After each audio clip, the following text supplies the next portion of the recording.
Well, the first thing that I would want clients to understand is that at times, not all the time, litigation is extraordinarily stressful. They will find themselves in uncomfortable positions. They will find themselves having to talk about things to opposing counsel, and even ultimately in the courtroom, if it's not settled, that they might not want to talk about or don't want to talk about, and they need to get comfortable with that. So there's stress, there's discomfort. Litigation is inefficient, horribly inefficient in any state or federal court. It's just a matter of degree. So clients will face endless delays. I tell clients, litigation and delays go hand in hand. You're going to become frustrated, really frustrated at times. Litigation is expensive in two ways.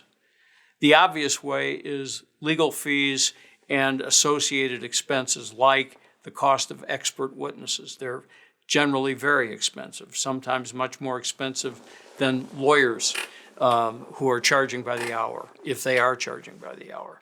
In addition to that, there is the time that the client and client personnel, if the client is a business, are going to lose when they have to devote themselves to becoming part of the litigation team, to feeding us all of the facts, not just good facts, all of the facts they're happy to tell us about, and especially the facts they don't want to tell us about. The production of documents, the production of records, the production of emails, the searches that have to be done electronically in the modern era.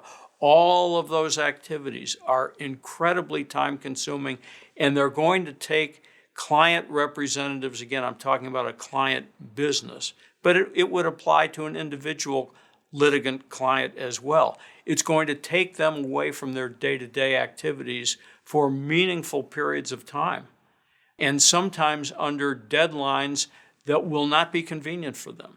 They need to be prepared for all of that.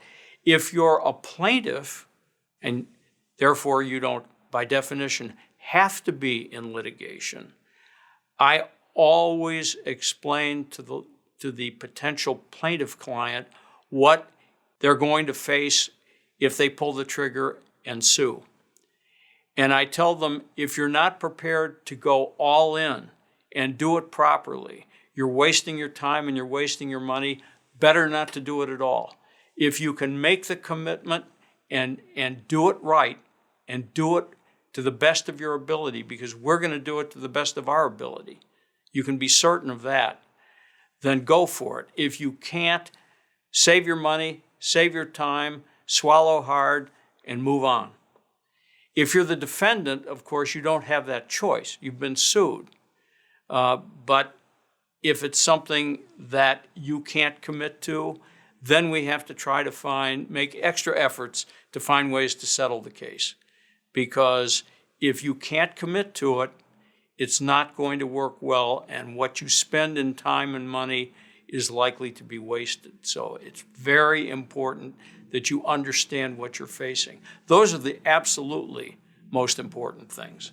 Collaboration, I was saying before, the client and client representatives must really become part of the team. It's very important. Work with the lawyers. Trust your lawyer. There are going to be things that will happen that you won't understand. If you don't understand them and you're concerned about them, speak up about them. Have a candid conversation about them. If there are things that happen that you don't like, and there probably will be, talk about those things.